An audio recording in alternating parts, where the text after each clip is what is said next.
Good evening, I am Emil and welcome to AT News.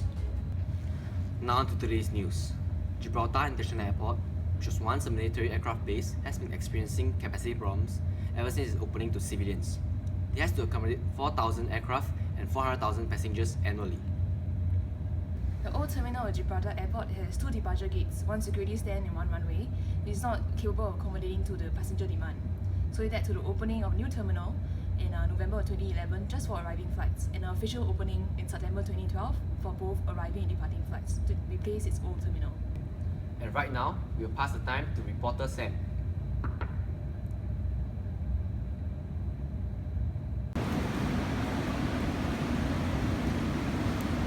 Reporter Sam?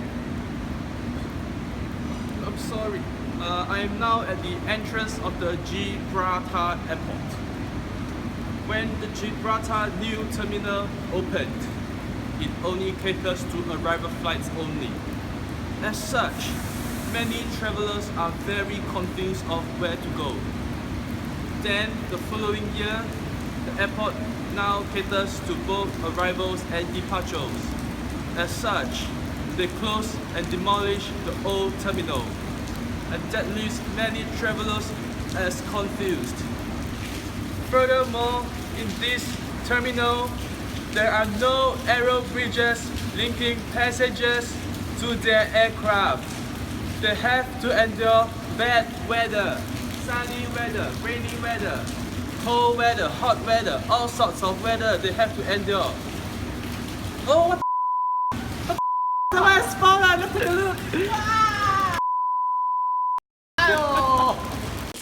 Last time, the old terminal is supposed to be for departure flight, but now the old terminal has been demolished. By the time I rush here, I'm already late, and when I try to get to my aircraft, I just missed my feeder bus. There's no aero bridge, and it's raining now. So, how do I get to the aircraft? I'm going to be late for my flight. So right now, I am with the unlucky passenger who has just missed his flight earlier. He just rented a car and is going back to the hotel to spend one more night. Oh, it appears that the route has been sealed off. Oh. That's my plane! That's my plane!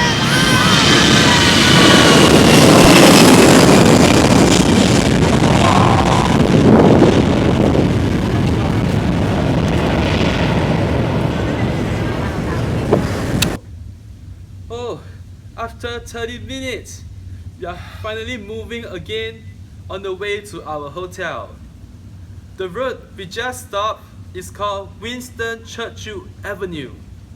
This route is built across the runway, and every time a plane takes off or lands, the road has to be closed to allow this process to continue. As such, it has brought a lot of inconveniences to drivers, to other people, as well as to our unlucky tourists today.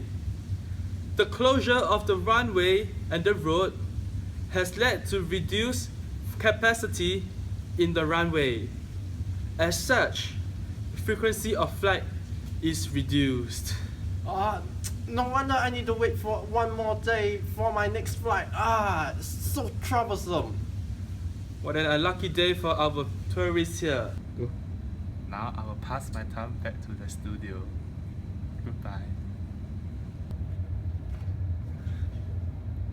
Thank you, Sam. Right now, we are back at the studio and we have invited Miss Alicia Yang, Head of Management of Gibraltar Airport. She'll be sharing about the improvement project is in progress right now. So, Miss Alicia, after hearing the angry tourists, what do you have to say? I'm sorry about the inconvenience that our passengers have encountered, but we actually have this improvement project in progress.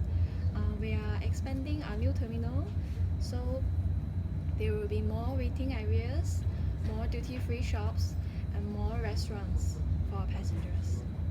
In order to reduce the inconvenience for drivers, such as the unlucky passenger, and to reduce delay and to increase flight frequency, our government came up with a plan which is to build a new dual carriageway to to divert the traffic to a tunnel that runs underneath the runway.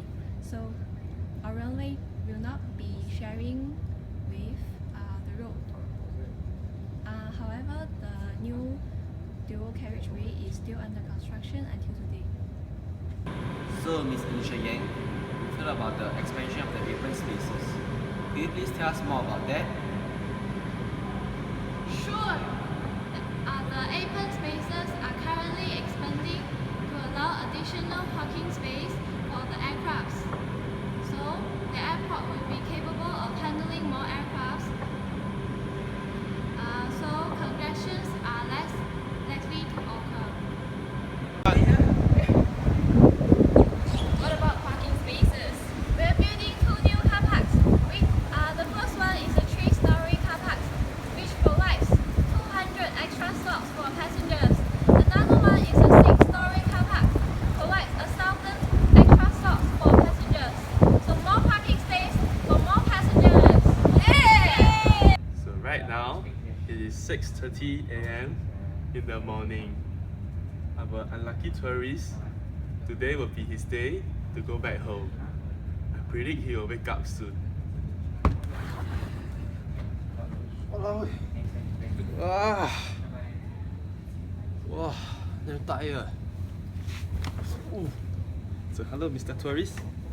After spending one night stuck here, do you have anything to suggest to the airport?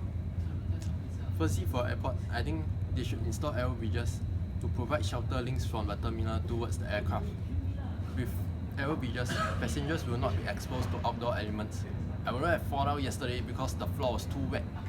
Aero bridge is also a safer and more convenient way, especially for disabled passengers. Currently, the airport has only 3 gates. I suggest they increase the number of gates so that to accommodate more flights.